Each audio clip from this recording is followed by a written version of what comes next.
Mockingbird and Liarbird by Raya Wakayami on AO3. Chapter 6. Izuku feels his breath rush out of his chest as he lands hard on his back and waits for the world to right itself as he tries to catch his breath again. Unimpressed, dark eyes stare down at him, and Izuku groans. "You're enjoying this too much." Izuku manages to get out. "Do better, and you won't end up like this," Aizawa states simply, and Izuku nods and sits up. They've been going for an hour now, of Izuku sparring with the pro and mostly ending up flat on his back or pinned up his front by the man. Hitoshi had been dragged off by Yamada to do some voice exercise and sparring at his agency, so Izuku and Aizawa are in the gym at their apartment. Standing, Izuku shakes out his arms and falls back into his ready stance. Aizawa nods before motioning for Izuku to take the first attack. Rushing, Izuku aims a feint at the man before ducking under the kick. Aizawa aims at his stomach and tries to sweep his feet from under him, only for the pro to jump over to sweep his leg, twist midair, and bring his free leg down in a roundhouse kick to the back of Izuku's shoulders that has him slamming onto the mats once again. "Better, but still not good enough," Aizawa says with a huff. He's at least showing signs of getting tired. Or used to be. He always looked fresh from the shower whenever he trained with Izuku and Hitoshi. "Remember to focus on the torso and hips. They tell you more about what your opponent will do than the arms and legs will," Aizawa reminds him. "Yes, sir." Izuku nods, while pushing himself with a wince. Aizawa had held back some of the force from that kick. He knows there's going to be a bruise there tomorrow. Standing, he shakes out his arms again and gets back into a stance. "I'm ready." Aizawa just smirks, and this time takes the first attack. Izuku yelping and ducking under the blow. "Again?" Hisashi says as Hitoshi grimaces and swallows before running through vocal exercises. Hisashi has been drilling him for a while now. He finishes, and Hisashi nods, tossing him a bottle of water.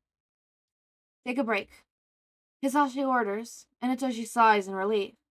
He never realized how much a throat could hurt from just talking, or in this case, singing. "Why are we doing this again?"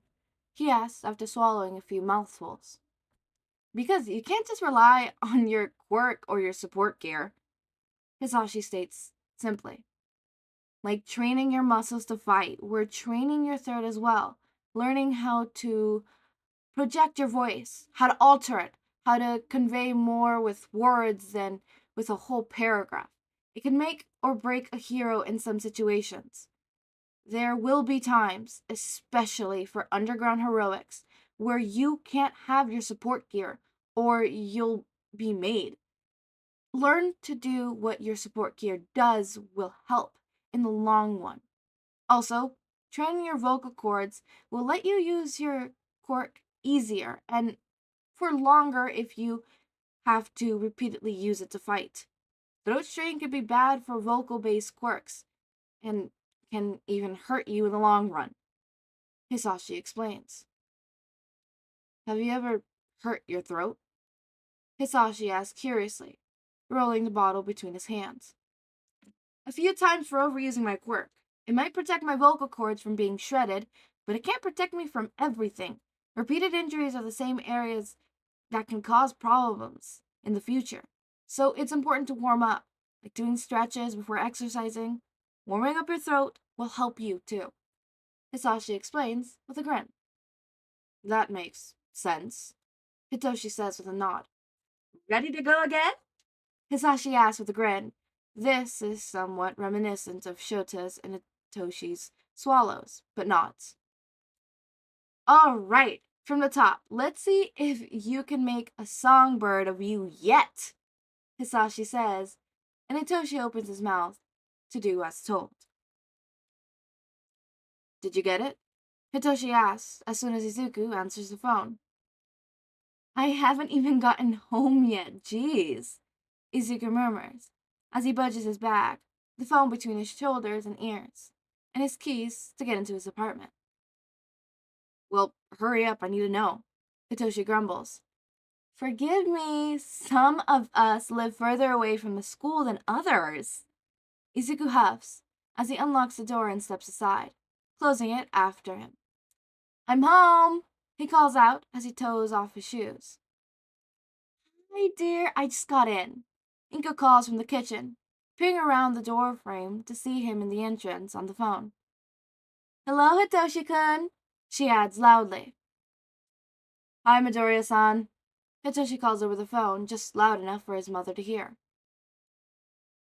Did anything come in the mail, Mom? Izuku asks as he sets his bag aside for a moment to aim for the kitchen. Oh, yes, something for UA came, dear, Inko says, with a wave towards the kitchen table. Izuku jumps forward to grab it off the table, scrambling to rip it open without damaging the papers inside while still keeping the phone pressed between his ear and shoulder. Izuku quickly pulls the papers from inside, scanning them over and muttering under his breath. Yes, Izuku huffs out with a grin. I got an exam ticket, he says into the phone and to his mother. Oh, thank fuck. I thought I was gonna have to murder someone so you could get their spot, Hitoshi says. That doesn't sound like a heroic thing to say, Izuku murmurs, but can't fight the grin. Not a hero yet, Hitoshi reminds him, and Izuku laughs and accepts the hug his mother gives him and congratulations. I am rooting for you too, Inko says. Izuku grins and nods before taking his mail and stopping to grab his bag before heading to his room. You ready for this, Toshi? Only 4 more months before the exam, Izuku reminds him. We still need to do some major studying lessons because math still fucking sucks. But yeah, I think I'm as ready as I could ever be, he admits softly. And we got backup plans, just in case. Just in case. Aizawa-san says backup plans are the backbone of any good operation, so I think we're good, Izuku says with a chuckle. We're going to be heroes no matter what, though I would prefer not having to go the vigilanteism, you know? Hitoshi jokes. Yeah, I hear you. The pay sucks, and I don't know about you, but support gear is expensive. Izuku shoots back, and Hitoshi snorts. If you become vigilantes, you're grounded! Yamada's voice floats from the distance on Hitoshi's side of the phone. Loud dad has spoken. No vigilanteism, Hitoshi says, and Izuku snorts loudly. You two ready? Shota asks as the two pros drive Izuku and Hitoshi to UA, the day of the entrance exam. I think I might puke, but other than that, I'm good, Hitoshi admits, nervously with a faint grimace. Same here, Izuku adds quietly. His mother had to resort to sleep aids last night to get Izuku to sleep longer enough to be rested for the exam today. She unfortunately had to work today, but she said she'd be reading for him and to call once it was done. You'll do fine, boys, Hisashi said with a grin as he glanced back at them through the rearview mirror. And no matter what, we'll be proud for you giving your all today. Got it? He adds. Yeah, even if we don't get into heroics course right now, we've got backup plans, Hitoshi says with a grin. Backup plans are good, Shota says with a nod. As long as it's not vigilanteism, I don't care, Hisashi says with a pointed look through the mirror. That's like plan E, or F, Izuku says with a grin, and the man groans as Shota snorts. Don't encourage them, Hisashi murmurs, and Hitoshi holds up his hands. We knew they were problem children from day one. I don't know why you're surprised, Shota murmurs. Just do your best and stay legal, Hisashi orders as they pull into the parking lot for UA staff. They all pile out as Hitoshi and Izuku give each other nervous grins. We've got to help out set up the exam. Just follow the signs and they'll point you to where to sign in. Good luck, little listeners, Hisashi says with a signature present mic grin and a few finger guns for added effects. Don't kill anyone, Shota adds, and the two nod before they split ways. Ready, Izuku? Hitoshi asks softly as they follow the path from the parking lot to the front of the school, where the sign-in station has already been set up. Let's do this, Toshi, Izuku murmurs with a determined nod. Izuku winces as the burn on his arm twinges.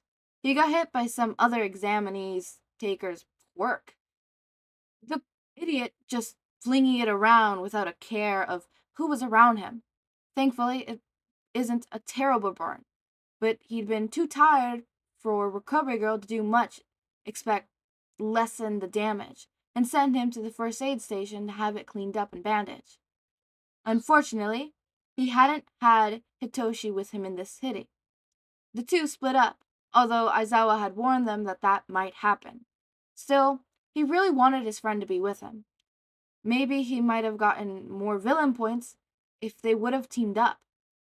Sighing, he tugged backwards towards the parking lot, where they split ways with Aizawa and Yamada.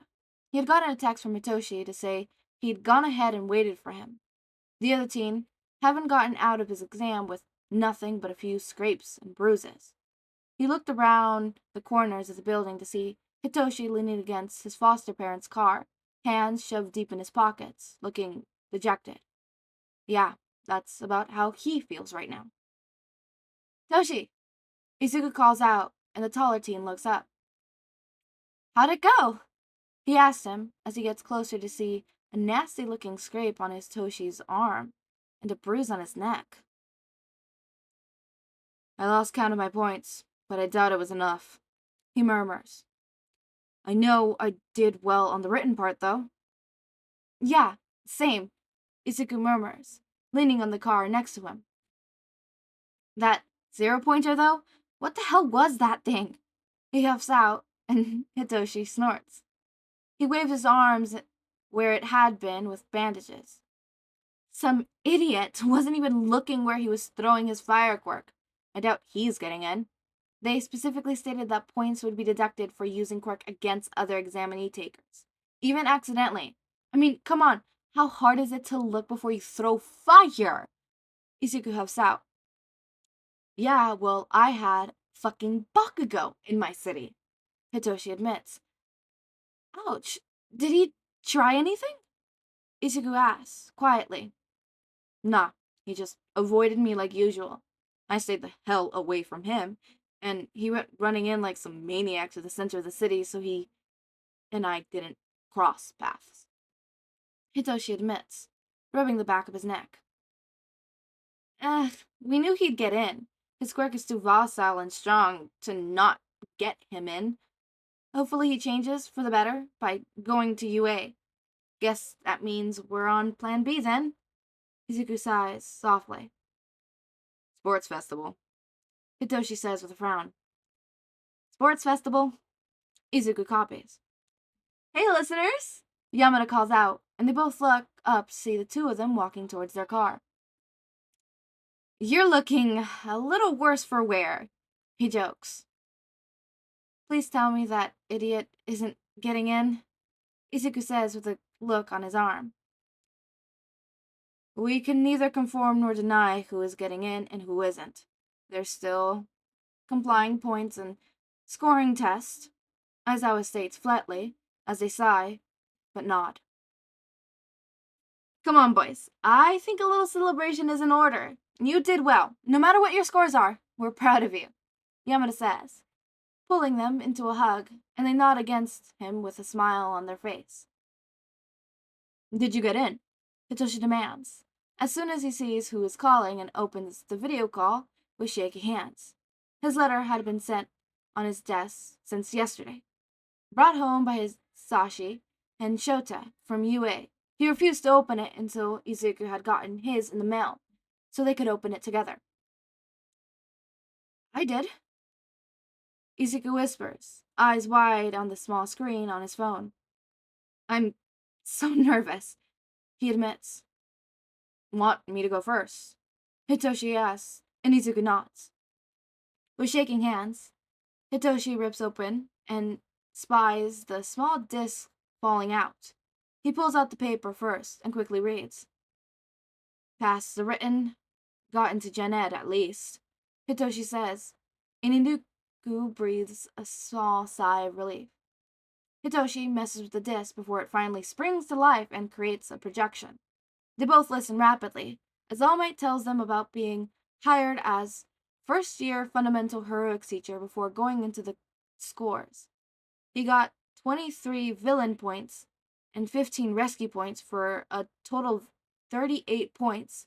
Unfortunately, it wasn't enough to get him into the heroic scores, and All Might, close with some obvious loud word of condolences and his signature laugh before it blinks off. Well, I knew it, but can't help but hope, Hitoshi murmurs with a huff, tossing the disc onto his desk before looking at his phone. Your turn, he orders. Izuku nods on the other line, and he pulls on his papers before he nods. I pass, so we're good for Plan B, Izuku says, and then his disc floats on with All Might again, giving a speech that must be recycled because it was nearly word for word what Hitoshi's said, only a few differences. Izuku got 16 villain points and 23 rescue points for a total of 39 points. Not enough to pass either. The same cheap condolences and laugh before it cuts off and Izuku lets out the biggest sigh.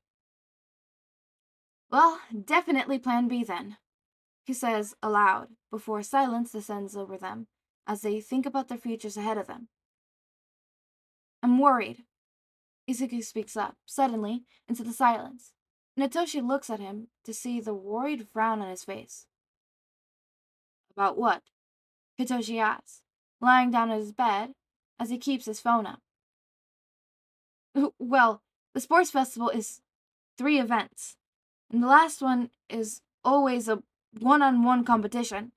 What if we have to fight each other and it means only one of us could get into the hero course? Izuku says softly. Well, the fact that we would have made it to the last round ahead of all the heroic students would at least mean something. And we could go in swinging, no holding back, no hold barred. We show them what we're made of, and the victor goes on to the next round. If they can't see we're hero material, I don't know if I want to go into the heroics program, Hitoshi says with a huff. Yeah, Izuku says with a relief grin. I can do that. Better watch your back, Toshi. I'm coming for you, Izuku says with a grin, and Hitoshi snorts. Bring it on, Izuku, Hitoshi murmurs back. Oh, look at you two, so handsome. I'm so proud of you. Inko gushes, snapping picture after picture as they stand there awkwardly after the graduation ceremony. Mom, Izuku murmurs, flushing a bit. What? I can't be proud of my baby boy graduating middle school, and it's off to his next stage at life at UA, Inko asks. We're proud of you boys, Hisashi pipes up, and this time Hitoshi flushes, Aizawa adding his own smile and his hair ruffle to the two of them. Inko-chan! A voice calls out, and they look to see Bakugo Mitsuki rushing over, her husband and son following behind. One smiling, the other sullen. Mitsuki-chan! Inko says with a smile as the blonde woman finally draws near. We made it! Inko says with a small laugh. Oh, I know. I can't tell you how many times I thought we wouldn't. Just 3 more years and then we're in the clear. Mitsuki jokes. She noticed Hitoshi's dad standing off to the side and smiles. Oh, did I interrupt something? She asks. No, just taking pictures, Inko says.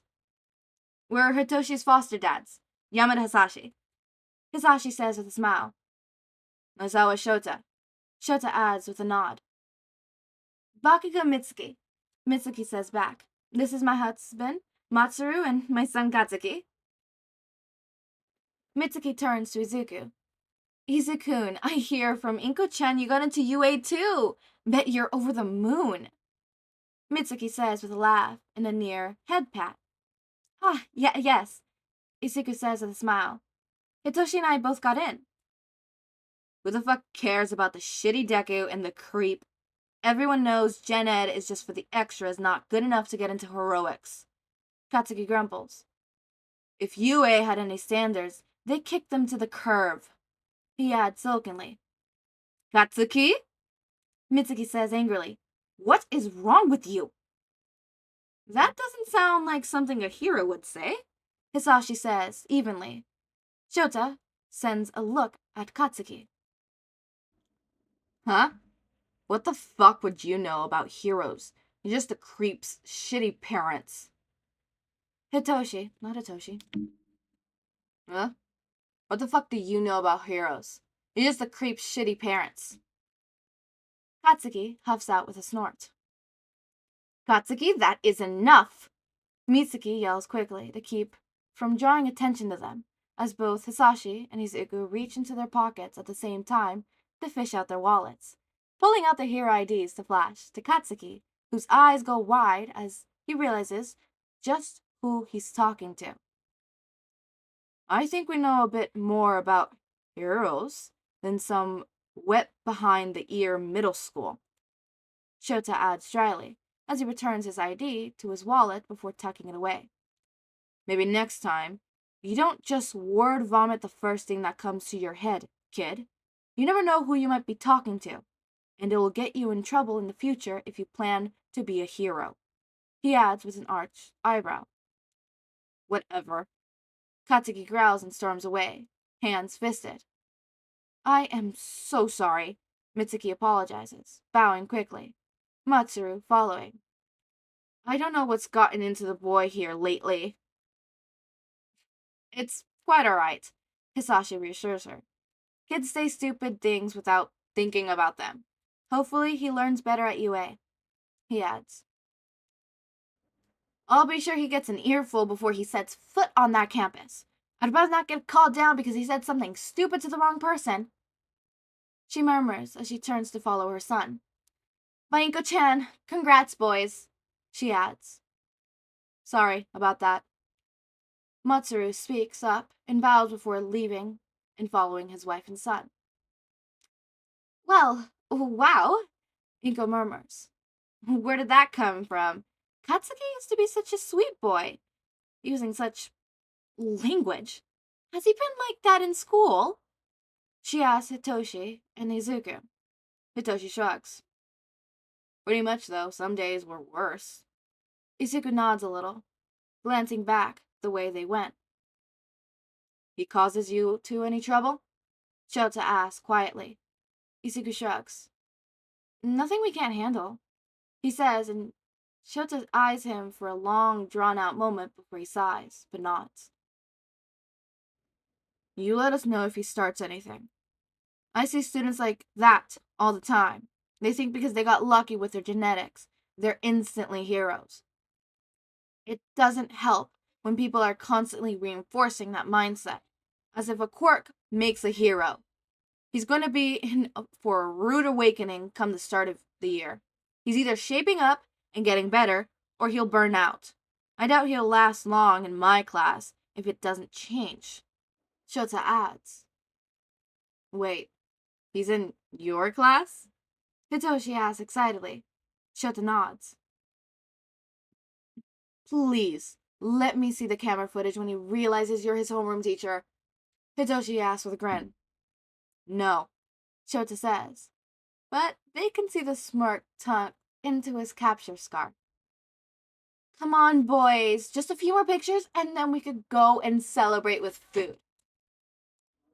Inko says, brandishing her camera, and the two teens groan but nod, following her duty as she leads the way towards a less crowded area for more pictures. All right, let's eat, Inko says excitedly, and the two teens stare at the spread on the table, a feast created between Hisashi and Inko who spent the morning cooking before going to the ceremony.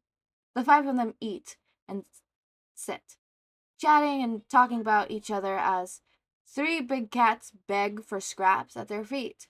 Eventually, they can't eat anymore and they find themselves in the living area, coffee and tea spread around as Inko gets them all settled. So, we have some presents to give out, Inko says excitedly, for both graduating with such good grades and for getting into UA. I know you didn't quite get the path you wanted, but we're all sure you'll get there eventually. So, first, Izuku. Here. Inko's hands a large box to Izuku, and the boy frowns before slowly opening it to stare with wide eyes at his brand new laptop inside. Mom! He cries out with wide eyes, wet with tears. How? Oh, hush, sweetheart. I just worked a few extra hours here and there to save up. I know that old brick I gave you when you were younger has been lagging here lately. Hisashi-san helped me pick it out and got it all set up so you can do all your analysis stuff on it, and it would be nice and secure, and he could show you how everything works. I'm afraid it's a little more advanced than I'm used to. She waves off with a smile. Izuku carefully sets it aside before rushing over and wrapping her in a warm hug. Thank you, he whispers. Of course, I told you I would support you, and this is one way I can. Now, sit back down. Hitoshi's present is next. Inko says, and Izuku pulls away to retake his spot next to Hitoshi, as Hisashi stands up and Inko sits. Well, we got you this, Hitoshi. It's alright if you don't want it, and we won't be mad if you say no, but, well, he hands over a much smaller box, and Hitoshi frowns. That sounds ominous, he says, and he starts to open it, pulling aside tissue paper, and so he finds folded paper in the bottom. With a glance at his dad's, Hitoshi pulls them out and unfolds them, slowly reading it as his hands start to shake. He looks up with wide eyes. These are adoption papers, he whispers. They are, Hisashi says with a smile. We did a lot of talking here recently, and if you would like, we want you to be a permanent part of our family, Hisashi says gently. You want me? Hitoshi asks, voice shaking. Why? Because we love you, Hitoshi. You're our son, and we want to make it permanent, Hisashi says quietly. Because we want you to always have a home that's safe for you, Aizawa says simply. You don't have to accept it right now. If you need to think about it, Hisashi starts to say. Yes, Hitoshi yells, rushing to throw himself at them, and the 2 of the men wrap him in a hug as the teen cries. Yes, please. Hitoshi muffled words come out. Izuku can't stop the tears, even if he wanted to, and Inko has a tissue out, as she dabs her eyes. Eventually, the teen pulls back and wipes at his eyes. I need a pen, he declares, and Inko grabs one from her purse to hand over. Hitoshi thanks her before he quickly slams the paper down on the table and starts to sign where he needs to, Hisashi helping him sign. You don't seem very surprised here, problem child, Shota speaks up, his voice a little rougher with emotion, as Hitoshi signs. Well, I maybe overheard a few phone calls between you guys and my mom, and kind of put it together, though I didn't know when you were going to ask him, Izuku admits, ducking his head with a small smile. You knew? Hitoshi looks in shock. And you didn't warn me? He grumbles, but Izuku can see the grin still plastered on his face, no matter how much of a frown he admits to make. Payback from when you didn't warn me who Aizawa and Yamada were the first time I came over, Izuku says, back with a grin, and Hitoshi laughs as the 3 adults laugh with him. Okay, so, that was so cute. They got officially, the adoption papers. I don't think, maybe we're gonna get Dad, you could call me that. Or Dad, I'm sorry, I didn't mean to call you that. I don't know what else. I'm sorry. You can call me that. You sure? Kind of talk. Because, he's already thinking about them as their dad. So, I don't know. Maybe we'll get it. Maybe we won't. It's not an absolute need. I'm not reading this for the found family bit. I'm reading this for the Shindeku bit. And I'm getting plenty of that. So, I'm good. That was such a cute little moment. I'm glad that they finally made it official. And they're like, he's a permanent part of their family now. Also, as heartwarming and as wonderful as that is, Izuku made a point beforehand where it's like, what if in the sports festival one of us has to take out the other, and because of that one of us doesn't make it? And I was like, please no Rhea, please. You're gonna make me cry. Don't do that. But it's a possibility, and I'm scared. Deadly terrified. Very much. It's a possibility, and if I know fanfic writers, I know they like to absolutely make hell for everybody. Oh, a new person joined my server. Not my server, like the community Discord server we have, but my personal role-playing server with my friends. So I have to figure out how that happened, because normally the only way to join is you get invited by somebody who's in the server. So I'll have to look at that, but I cannot wait for tomorrow's episode, tomorrow's chapter, which is chapter 7. But as always, make sure to eat, sleep, drink water, take your meds, have a wonderful day or night, join our community Discord server, link is in the description, subscribe to see more of my content, and thank you so much for watching.